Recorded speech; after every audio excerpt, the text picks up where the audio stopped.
Walong Pilipinong tripulante na ang nasagip sa barkong inatake ng mga rebeldeng Houthi sa Red Sea.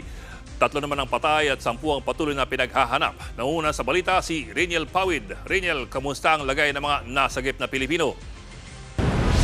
Sa ngayon ay dinala na sila sa isang medical facility. Sabi ng DMW, minor injuries ang tinamo ng mga nasagip na Pilipinong tripulante. Kapag gumaling na sila, ay iuuwi na sila rito sa Pilipinas. Umakyat na sa 8 Filipino seafarers ang nasagip sa pinasabog na MV Eternity Sea sa Red Sea.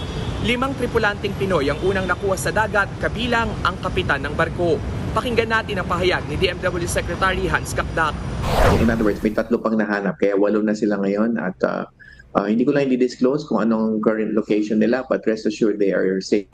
Sa report naman ng European Union's Maritime Security Mission, nasagip din ang Greek at Indian security member na nasa barko. Patuloy ang search and rescue operations sa palibot ng lumubog na bulk carrier. Pero ang grupong Houthi na siya mismong may pakana ng pag-atake, sinabing nailigtas nila ang ibang tripulante at kasalukuyang ginagamot. Hindi naman nagbigay ng eksaktong bilang ang mga rebelde kung ilang seafarers ang nasa kanilang kustudiya.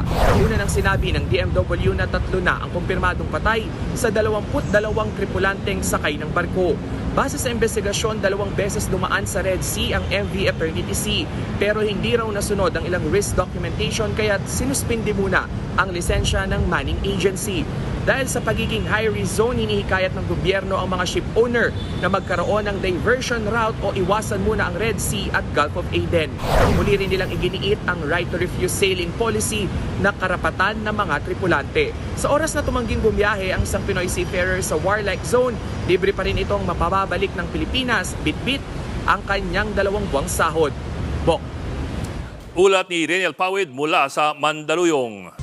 Mga kapatid, Jig Manikad po, pagdating sa mahalagang balita sa loob at labas ng bansa, dapat una sa lahat, mag-follow at mag-subscribe na sa social media pages ng News 5.